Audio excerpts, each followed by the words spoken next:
मुझसे पूछते हैं कि यूपी में आपको जनता इतना प्यार क्यों करती है।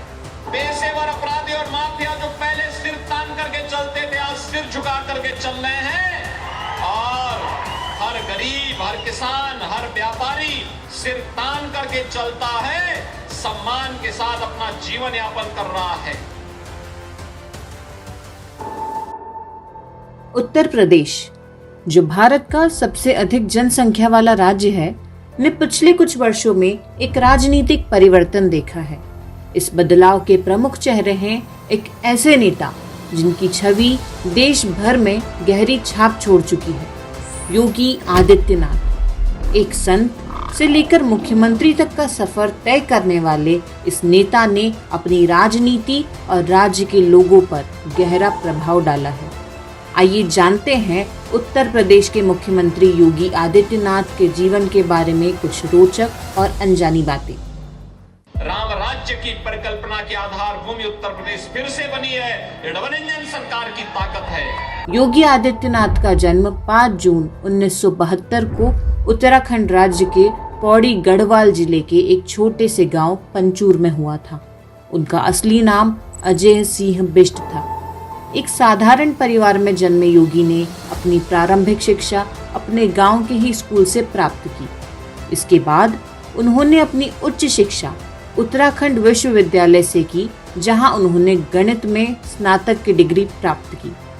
क्या ये सच नहीं कि जिस अतीक अहमद के खिलाफ पीड़ित परिवारों ने मुकदमा दर्ज कराया उसके परिवार के खिलाफ, वो समाजवादी पार्टी के द्वारा पोषित माफिया है और उसकी कमर को तोड़ने का काम हमारी सरकार ने किया है।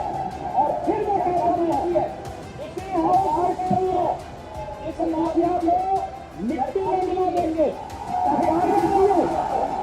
योगी आदित्यनाथ का राजनीति में प्रवेश 1998 में हुआ, जब उन्होंने गोरखपुर से सांसद का चुनाव लड़ा और जीत हासिल की। यहीं से उनका नाम राजनीति के गलियारों में चर्चा का विषय बन गया। अपने कड़े और बेबाक बोलने के तरीके के लिए वह जल्द ही चर्चा में आने लगे। लेकिन योगी आदित्यनाथ का राजनीतिक सफर विवादों से परे नहीं रहा। उनके कुछ कड़े और विवादास्पद बयान हमेशा सुर्खियों में रहते हैं। 2007 में उन्होंने हिंदू युवाओं को एकजुट करने के लिए हिंदू युवा वाहिनी का गठन किया, जो बाद में एक हिंदुत्व समर्थक संगठन के रूप में पहचान बना चुका है। उनका मानना था कि भारत में हिंदू धर्म का प्रभाव बढ़ाना जरूरी है। चेतावनी भी देना चाहेंगे कि अगर एक हिंदू का खून बहेगा तो एक हिंदू के खून के बदले आने वाले समय में हम प्रशासन से एफआईआर दर्ज नहीं करवाएंगे, बल्कि कम से कम 10 ऐसे लोगों की हत्या अवश्य करवाएंगे जो लोग और इसलिए यह अंतिम चेतावनी हम सबकी होगी। मार्च 2017 में योगी आदित्यनाथ उत्तर प्रदेश के मुख्यमंत्री बने और उनके बाद से राज्य में कई महत्वपूर्ण बदलाव हुए। उनकी सरकार ने उत्तर प्रदेश को संपन्न और अपराध मुक्त बनाने के लिए कड़े कदम उठाए।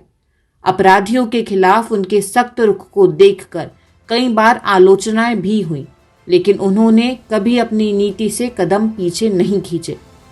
हालांकि योगी आदित्यनाथ के कार्यकाल में कई विवाद भी उठे हैं। मथुरा भूमि विवाद, पुलिस एनकाउंटर और राम मंदिर निर्माण को लेकर उनकी नीतियों पर समय समय पर सवाल उठते रहे हैं। उनके एनकाउंटर अभियानों को लेकर मानवाधिकार संगठनों ने कई बार सवाल खड़े किए हैं। जजेस ने एक स्वर से कहा है कि विवादित भूमि ही राम जन्मभूमि है, और जब विवादित भूमि राम जन्मभूमि है तो फिर उसके लिए कानून बनाने की मांग इस देश का संत समाज कर रहा है, कोई पाप नहीं कर रहा है। हम अपने हक को मांग रहे हैं और हम यही मांग कर रहे हैं कि अयोध्या में राम जन्मभूमि पर भव्य मंदिर का निर्माण होना चाहिए। कानून इस सरकार को लाना चाहिए, क्योंकि सुप्रीम कोर्ट में शपथ पत्र कांग्रेस नेतृत्व की सरकार ने उस समय दाखिल किया था और उसी क्रम में हम मांग कर रहे हैं। और संतों को उनके हकों से वंचित किया जा रहा है, उनके धार्मिक यात्रा को प्रतिबंधित किया जा रहा है। लेकिन क्या आप जानते हैं कि योगी आदित्यनाथ ने 21 साल की उम्र में ही संन्यास ले लिया था और गोरखनाथ मठ के महंत बनने के बाद उन्होंने अपना नाम बदलकर योगी आदित्यनाथ रख लिया था। जनपद के अंदर कहीं भी ताजियां नहीं उठाने देंगे, कतई नहीं उठेंगी।